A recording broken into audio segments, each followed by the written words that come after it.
Everyone, welcome back to +2 accountancy class. अब तक हम फंडामेंटल ऑफ पार्टनरशिप के अंदर बहुत सारे टॉपिक कर चुके हैं, जिसके अंदर हमने पढ़ा पार्टनरशिप क्या होती है, पार्टनरशिप डीड क्या होती है, पार्टनरशिप आपस में एग्रीमेंट कैसे करते हैं, और इसके अलावा हम अकाउंट्स कौन कौन से बनाते हैं, किन किन सिचुएशन के अंदर कौन कौन से अकाउंट्स बनाए जाते हैं। आज की इस क्लास में हम लोग करने वाले हैं guarantee of minimum profit. Guarantee of minimum profit, इसका मतलब क्या होता है? देखो बच्चे, पार्टनरशिप फर्म के अंदर बहुत सारे पार्टनर ऐसे होते हैं जो कुछ शर्तों के आधार पर अपने बिजनेस को शुरू करते हैं। वो शर्तें क्या हो सकती हैं, इसको एक एग्जाम्पल के जरिए देखते हैं। चलिए देखो, मान लो अपने पास 3 पार्टनर हैं, ए, बी और सी। तीनों की फाइनेंशियल पोजीशन बहुत अच्छी है। तीनों मिलकर सोचते हैं कि हम एक पार्टनरशिप फर्म चलाते हैं। पार्टनरशिप फर्म चलाने के लिए तीनों ने कंट्रीब्यूट किया। ए ने 1 लाख रुपए कंट्रीब्यूट कर दिए, बी ने भी 1 लाख रुपए कंट्रीब्यूट किया और सी ने भी 1 लाख रुपए कंट्रीब्यूट करने के लिए तैयार हो गया। लेकिन सी की एक प्रॉब्लम है। सी कहता है कि मैं पार्टनरशिप फर्म को तभी ज्वाइन करूंगा अगर मुझे ऐसा लगा कि इसे ज्वाइन करने से मुझे कुछ फायदा है। कहने का मतलब क्या है? सी कहता है कि मैं कभी भी ऐसी किसी भी सिचुएशन में पार्टनरशिप फर्म को ज्वाइन नहीं करना चाहूंगा कि मुझे उतना प्रॉफिट ना हो जितना मैं एक्सपेक्ट करता हूं। तो ए और बी सी से कहते हैं कि आप कितना प्रॉफिट एक्सपेक्ट करते हैं। ए और बी एग्री हैं, क्योंकि वो जानते हैं कि बिजनेस के अंदर sometimes there are profit, sometimes there are losses. लेकिन सी कहता है कि नहीं, मुझे कम से कम 10,000 रुपए का प्रॉफिट तो मिलना ही चाहिए। हर बार मुझे 10,000 रुपए का प्रॉफिट मिलना ही चाहिए। अब सी ने अपनी एक शर्त लगा दी कि मुझे कम से कम 10,000 रुपए का प्रॉफिट मिलना चाहिए। ए और बी कहते हैं कोई बात नहीं, आप बिजनेस के अंदर पैसा कंट्रीब्यूट करो। इन केस अगर किसी साल फर्म को प्रॉफिट कम हो जाते हैं तो हम दोनों मिलकर बेशक से दे, लेकिन तुम्हारा 10,000 रुपया हम पूरा करेंगे। ठीक है, देख लेते हैं। साल खत्म होता है। साल के एंड में फर्म को प्रॉफिट्स होते हैं 27,000 के। 27,000 रुपए के प्रॉफिट होते हैं। तो 27,000 रुपए का प्रॉफिट ए बी सी ने इक्वल रेशो में डिस्ट्रीब्यूट करना है। ए को मिला 9,000, बी को मिला 9,000 और सी को मिला 9,000। 27,000 को 3 पार्ट्स में डिवाइड कर दिया। 3 9 27, 9,000 9,000 9,000। लेकिन शर्त डिसाइड क्या हुई थी? अगर किसी भी साल सी का प्रॉफिट 9,000 रुपए से कम हो, 10,000 रुपए से कम होता है, मिनिमम प्रॉफिट उसने अपना क्राइटेरिया रखा था 10,000 रुपए का। अगर किसी भी साल ये प्रॉफिट 10,000 रुपए से कम होता है तो इसको कौन पूरा करेंगे? ए और बी मिलकर। तो अब सी को 10,000 रुपए पूरा करने के लिए कितने रुपए के प्रॉफिट की और जरूरत है? 1,000 रुपए का प्रॉफिट और इसमें ऐड करेंगे तभी 10,000 रुपए का प्रॉफिट। अब सी का क्राइटेरिया तो पूरा हो गया। अब ये जो 1,000 रुपए का जो प्रॉफिट है ये कौन देगा? गारंटी किसने दी थी? गारंटी दी थी ए और बी ने। तो ये जो 1,000 रुपए है ये ए और बी अपने अपने हिस्से में से काटकर इसको पे करेंगे। यानी कि ए ने अपने हिस्से में से 1,000 का आधा यानी कि 500 रुपए ए ने अपने हिस्से में से निकाले, 500 रुपए बी ने अपने हिस्से में से निकाले और इन्होंने सी को 10,000 रुपए पूरे करके दे दिए। तो यह है गारंटी ऑफ मिनिमम प्रॉफिट कि कभी कभी बिजनेस के अंदर किसी एक पार्टनर को श्योरिटी दे दी जाती है कि अगर किसी भी कारण आपका प्रॉफिट किसी पर्टिकुलर लिमिट से कम होता है तो बाकी पार्टनर या तो सभी मिलकर या उनमें से कोई एक पार्टनर, जैसा भी एग्रीमेंट में वो लोग डिसाइड करते हैं कि वो उसके मिनिमम शेयर को पूरा करेंगे। और ऐसा करने के लिए जो गिविंग पार्टनर है, जो अपने प्रॉफिट में से शेयर दे रहा है, उसके प्रॉफिट में से उतना पार्ट डिडक्ट करके गारंटीड पार्टनर के हिस्से में जोड़ दिया जाता है। तो यहां तक का टॉपिक आई होप सो आपको समझ में आ गया होगा। इसको हम प्रैक्टिकली एक एग्जांपल के जरिए देखते हैं। A B C were in partnership, 3 partner है, A B C, sharing profits in the ratio 4:1। इनकी प्रॉफिट शेयरिंग रेशो है 4:1। It being provided that in no year C's share will be less than 18,000। Guarantee देते हैं कि किसी भी साल C का हिस्सा 18,000 रुपए से कम नहीं होगा। गारंटी C को दी जा रही है 18,000 रुपए के प्रॉफिट के लिए। The net profit for the year ended 31st March 2016 amounted to ₹1,05,000। Actual profits हुए 1,05,000। You are required to prepare profit and loss appropriation account।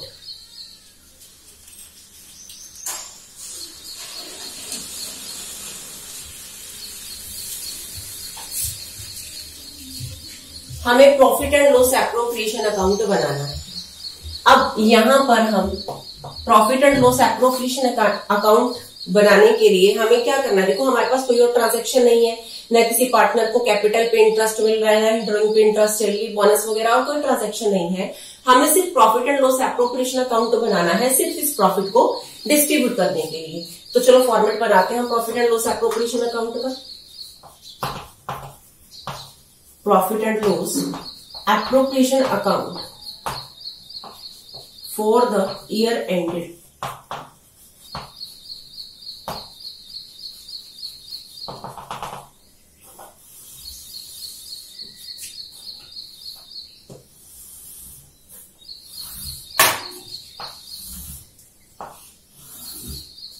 Profit है by profit and loss account 1,05,000। Profit transfer होगा to profit transfer to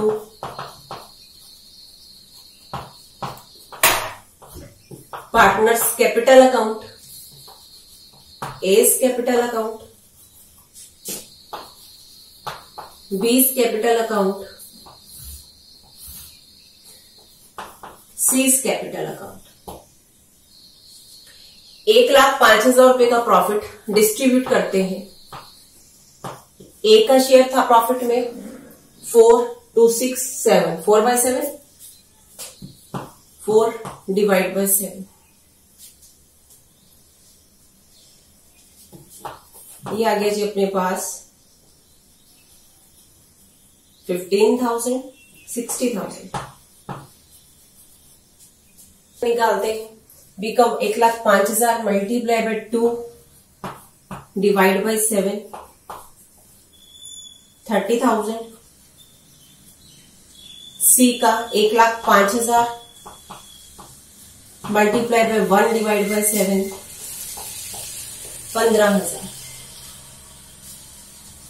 तो अब यहां पर देखो ए का share बनता है 60,000, बी का शेयर बनता है 30,000 और सी का शेयर बनता है 15,000। लेकिन गारंटी क्या दी गई थी? गारंटी दी गई थी कि सी का शेयर किसी भी सिचुएशन में 18,000 रुपए से कम नहीं होगा। और मिल कितने रहे एक्चुअल में? 15,000 रुपए मिल रहे हैं। तो 18,000 करने के लिए मुझे क्या करना पड़ेगा? इसमें मुझे 3,000 रुपए ऐड करने पड़ेंगे। अब ये 3,000 देगा कौन? ए और बी। अगर क्वेश्चन के अंदर प्रॉफिट शेयरिंग रेशो ना दे रखी हो तो हम प्रॉफिट शेयरिंग रेशो को इक्वल मानते हैं कि partners are distributing the profit in equal ratio. लेकिन अगर हमें प्रॉफिट शेयरिंग रेशो दे रखी होती है तो हम उस प्रॉफिट को उस रेशो के अंदर डिस्ट्रीब्यूट करते हैं। सेम अगर हमें प्रॉफिट शेयरिंग रेशो दे रखी है तो ये गिवन शेयर को भी उस शेयरिंग रेशो में ही डिस्ट्रीब्यूट किया जाएगा। कहने का मतलब क्या है कि सी को 3,000 रुपए तो मिलेंगे नो डाउट, और देगा कौन? ए बी ही देंगे। तो अब ए बी कितना कितना देंगे? As sacrifice. ए कितना सैक्रिफाइस करेगा इस 3,000 के पोर्शन को? देखते हैं। 3,000 मल्टीप्लाई बाय ए और बी की रेशो क्या है 4:2। ए और बी की रेशो है 4:2। तो 4 डिवाइड बाय 4 + 2 6।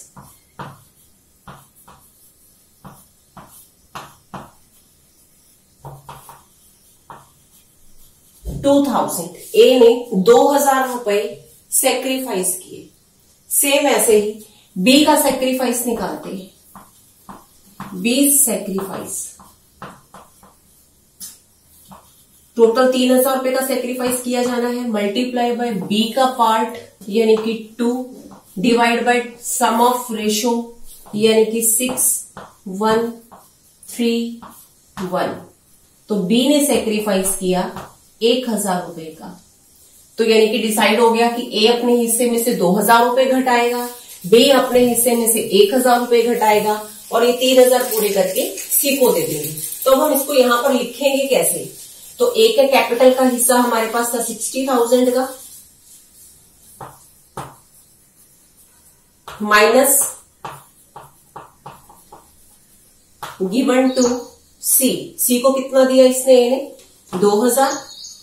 तो यानी कि ए के प्रॉफिट बचेगा 58,000 का। ऐसे ही बी का शेयर आएगा 30,000 का। बी ने कितना दिया सी को 1000 रुपए, माइनस गिवन टू सी 1000। तो यानी कि बी का रिमेनिंग प्रॉफिट बचा 29,000 का। ऐसे ही सी का एक्चुअल प्रॉफिट बनता था 15,000 प्लस टेकन फ्रॉम ए ने दिया 2000, टेकन फ्रॉम बी 1000। तो टोटल इसका शेयर हो गया 18,000। तो इस हिसाब से हम अपना जो क्वेश्चन है या गारंटी वाले क्वेश्चन को हमने ऐसे करना है।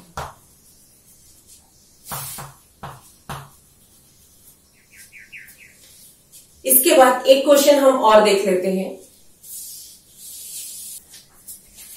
मीता, Rita and Sandra were partners in a firm sharing profit and losses in the ratio of 2:1। 2:1 के हिसाब से प्रॉफिट या लॉस को वो लोग डिस्ट्रीब्यूट करते हैं।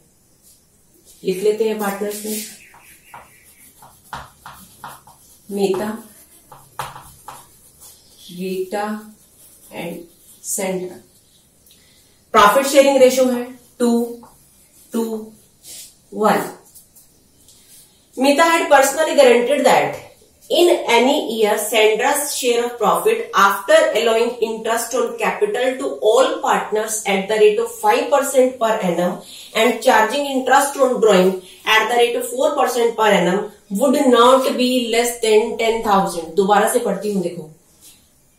Mita personally guaranteed that Sandra, मीता ने सेंड्रा को गारंटी दी, रीटा का कोई रोल नहीं है। मीता सेंड्रा को कहती है कि पार्टनर से कैपिटल पे इंटरेस्ट, पार्टनर्स को देने के बाद इंटरेस्ट ऑन कैपिटल है 5% के हिसाब से।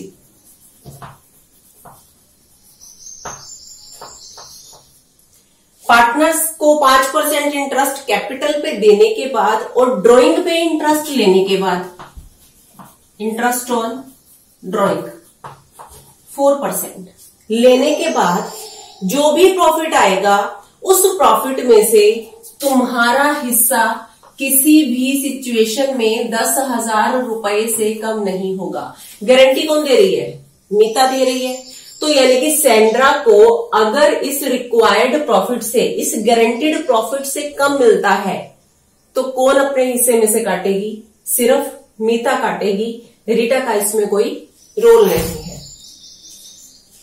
The capital of the partners on the 1st April 2015 were Meeta 80,000, Rita 50,000 and Sandra 30,000.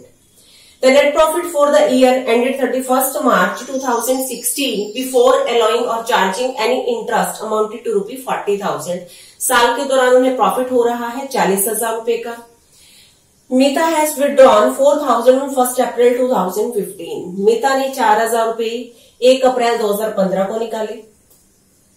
Drawing दे रखी है 4000 रुपए, 1 अप्रैल 2015 को निकाले हैं, तो यानी कि हम इस 4000 रुपए के ऊपर पूरे साल का ड्राइंग का इंटरेस्ट कैलकुलेट करेंगे, क्योंकि क्वेश्चन के अंदर डेट दी हुई है। दोबारा से रिपीट करती हूँ, ड्राइंग अगर विड्रॉन अमाउंट की हमें डेट दे रखी होती है तो हम उसके ऊपर उतने टाइम लिमिट का इंटरेस्ट कैलकुलेट करते हैं जितने टाइम के लिए अमाउंट को विड्रॉ किया गया। While Sandra withdraw 5000 during the year, Sandra ने 5000 रुपए निकाले, कब निकाले हमें नहीं पता, डेट हमें नहीं दे रखी। तो जब हमें डेट नहीं दे रखी तो क्या करेंगे, डेट नहीं दे रखी होती तो हमने रूल पढ़ा था कि अगर हमारे पास कोई क्लियर इंफॉर्मेशन नहीं है कि अमाउंट को कब विड्रॉ किया गया, तो उसके ऊपर एवरेज बेसिस से 6 महीने का इंटरेस्ट कैलकुलेट किया जाता है। You are required to prepare profit and loss appropriation account for the year 15-16। तो चलिए शुरू करते हैं। हमने 15-16 के लिए बनाना है, तो 31 मार्च 2016 का हम profit and loss appropriation account बनाते हैं। प्रॉफिट हमें दिया हुआ है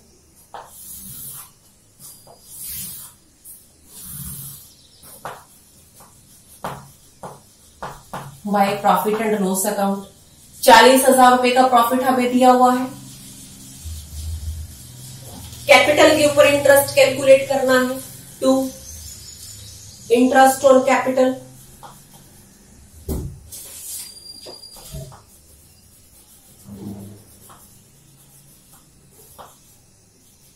मीता, रीटा और सेंड्रा।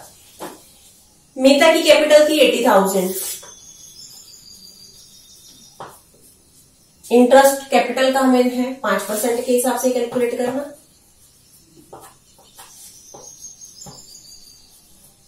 $4,000, रीटा की कैपिटल है 50,000, 5% 2500, और सेंड्रा की कैपिटल है 30,000,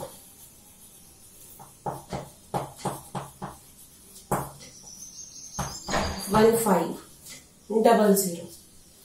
इसके बाद ड्राइंग पे इंटरेस्ट हमें कैलकुलेट करना है बाय इंटरेस्ट ऑन ड्राइंग। सिर्फ 2 ही पर्सन ने अमाउंट विड्रॉ की, मीता ने 4,000 रुपीज विड्रॉ किए। अब क्योंकि उसने 1 अप्रैल 2015 को किए और ड्राइंग पे इंटरेस्ट रेट है 4%, तो इस पे पूरे साल का इंटरेस्ट हम लोग कैलकुलेट करेंगे, जो कि आ जाएगा 160। सेंड्रा ने अमाउंट विड्रॉ की 5,000, इसके ऊपर हमें 4% के हिसाब से इंटरेस्ट कैलकुलेट करना है और 6 महीने का करना है। क्यों करना है 6 महीने का? क्योंकि यहां पर हमें कोई क्लियर इंफॉर्मेशन नहीं है कि अमाउंट को उसने कब विड्रॉ किया, तो उस केस में हम एवरेज बेसिस से 6 महीने का इंटरेस्ट कैलकुलेट करते हैं।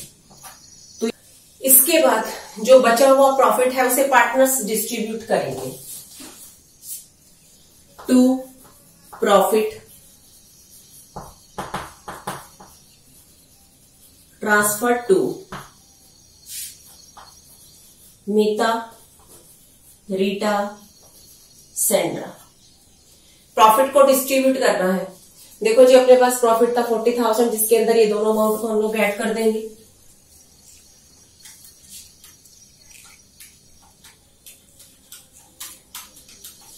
ऐड करने के बाद अपने पास अमाउंट आती है ये 40,420। इसमें से माइनस कर देते हैं ये इंटरेस्ट,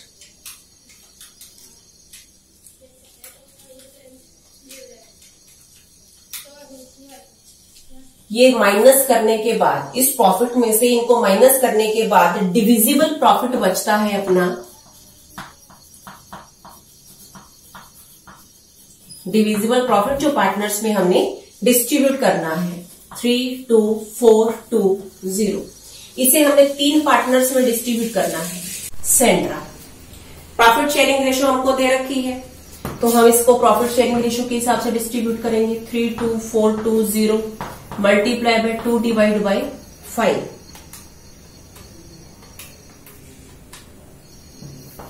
12,968 रुपए। सेम शेयर इसका भी है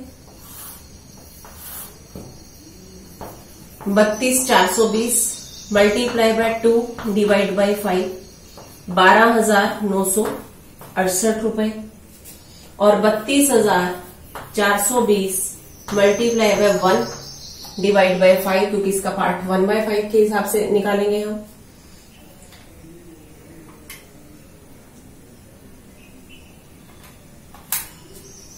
$6,484, इसका एक्चुअल प्रॉफिट आया 6,484। लेकिन गारंटी क्या दी गई थी?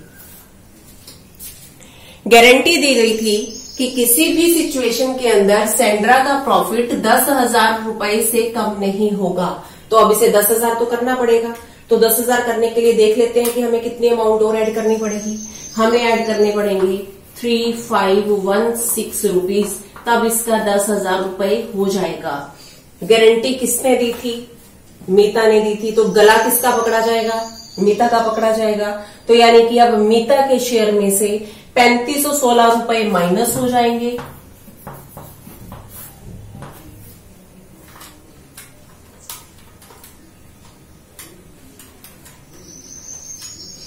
और वो सेंड्रा को मिल जाएंगे। तो यहां पर हमने इसे दिखाना कैसे है? Profit transfer to Mita's capital account. हम टोटल दिखाएंगे 12,968 माइनस लिखेंगे गिवन टू सेंड्रा। सेंड्रा को उसने दिए 3,516, देने के बाद 9,452 रुपए बचे। रीटा का कोई इश्यू नहीं है, तो इसका नॉर्मल हम दिखा देंगे 12,968 रुपए। और सेंड्रा का शेयर एक्चुअल बनता था 6,484 और इसे मिले मीता की तरफ से 3,516 रुपए प्लस हो जाएंगे। तो इसका शेयर हो जाएगा 10,000 और इस हिसाब से हमारा इक्वेशन होगा। दोबारा से आज हमने जो कुछ भी किया उसकी ब्रीफिंग करते हैं। हम लोग कर रहे थे कि मिनिमम प्रॉफिट की गारंटी क्या होती है, कि जब कोई एक पार्टनर किसी दूसरे पार्टनर को गारंटी देता है कि किसी भी सिचुएशन में उसका प्रॉफिट किसी पर्टिकुलर लिमिट से कम नहीं होगा, तो उस टॉपिक को हम बोलते हैं गारंटी ऑफ मिनिमम प्रॉफिट। उस केस में क्या होता है कि जो गारंटी देने वाले पार्टनर होते हैं वो अपने हिस्से के प्रॉफिट में से कुछ अमाउंट काटकर उस पर्सन को दे देते हैं जिसको उन्होंने गारंटी दे रखी थी। अगर मैं इस क्वेश्चन की बात करती हूँ तो मीता, रीटा और सेंड्रा 3 पार्टनर थे। सेंड्रा को गारंटी दी गई थी 10,000 रुपए की उसका मिनिमम प्रॉफिट होगा, लेकिन इसके लिए मीता ने सिर्फ गारंटी दी थी तो मीता के हिस्से में से कटेगा। हमने क्वेश्चन के अंदर प्रॉफिट दे रखा था, तो प्रॉफिट के डिस्ट्रीब्यूट करने से पहले, डिविजिबल प्रॉफिट तक पहुंचने से पहले हमें कुछ कंडीशंस दी हुई थी। कंडीशन क्या? कैपिटल पे इंटरेस्ट लगाना है 5%, हमने तीनों का लगा दिया। ड्राइंग पे इंटरेस्ट लगाना है 4% के हिसाब से, वो हमने लगा दिया। सेंड्रा की ड्राइंग पे हमने 6 महीने का लगाया था। क्यों लगाया था? क्योंकि हमें डेट नहीं दी हुई थी। डेट नहीं दे रखी होती तो हम एवरेज बेसिस पे 6 महीने का लगाते हैं। हमारे पास ये प्रॉफिट आ गया। इस प्रॉफिट में से इंटरेस्ट ऑन कैपिटल को माइनस करने के बाद डिविजिबल प्रॉफिट अपने पास इतने रुपए का आ गया था। इस प्रॉफिट को हमने तीनों पार्टनर्स में डिस्ट्रीब्यूट किया एज यूजुअल, जैसे डिस्ट्रीब्यूट होना चाहिए था। 2:1 के हिसाब से ये प्रॉफिट डिस्ट्रीब्यूट कर दिया। तो डिस्ट्रीब्यूट करने के बाद एक्चुअल प्रॉफिट मीता का इतना बनता है, रीटा का इतना बनता है और सेंड्रा का इतना बनता है। गारंटी दी गई थी सेंड्रा को 10,000 रुपए के प्रॉफिट की और देने वाला था मीता। तो यहाँ पर इसको 10,000 रुपए पूरा करने के लिए हमने 3,516 रुपए और जोड़ने पड़े। और ये 3,516 रुपए अब किसके अकाउंट में से कटेंगे? जिसने गारंटी दी। और गारंटी किसने दी? मीता ने दी। तो मीता के हिस्से में से काट देंगे। तो इसको हमने दिखाना कैसे है? प्रॉफिट ट्रांसफर टू मीता। मीता का एक्चुअल इतना ट्रांसफर होना था, लेकिन इतना उसने सेंड्रा को दे दिया। रीटा के अकाउंट में कोई वो नहीं था, इश्यू नहीं था, इसको हमने डायरेक्ट दिखा दिया। और सेंड्रा के अकाउंट में हमने 3,516 रुपए ऐड करके इस हिसाब से profit and loss appropriation account बना दिया। होप्सो कि आज का हमने जितना भी टॉपिक पढ़ा है आप लोगों को अच्छे से समझ में आ गया होगा। डिस्क्रिप्शन बॉक्स के अंदर इससे रिलेटेड क्वेश्चंस दिए हुए हैं, आप वहां पर जाकर इनकी अच्छे से प्रैक्टिस कीजिए। और second most important thing is that कि ये जो पोर्शन करवाया जा रहा है आपको ऑनलाइन क्लासेस के जरिए, जितना भी आप लोगों को पार्ट करवाया जा रहा है, ये स्कूल लगने के बाद कभी भी रिपीट नहीं होगा, क्योंकि आप भी अच्छे से जानते हैं कि हमारे पास इतना टाइम नहीं बचेगा कि हम उतने कम टाइम के अंदर इस सारे को भी करें और आगे फर्दर जो सिलेबस रहता है हम उसे भी कर पाए। तो इसे अच्छे से ध्यान से सभी क्लासेस को अटेंड कीजिए, और अगर कहीं भी कोई भी दिक्कत आती है हम टाइम टू टाइम आप लोगों के लिए जूम मीटिंग भी रखते रहेंगे, ताकि आपके जो डाउट्स है, जो आपके टीचर के रिलेटेड जो भी इश्यूज हैं, आप डायरेक्टली उनसे अपने शेयर्स कर सकें। आज की क्लास में अब इतना ही करेंगे। Thank you everyone.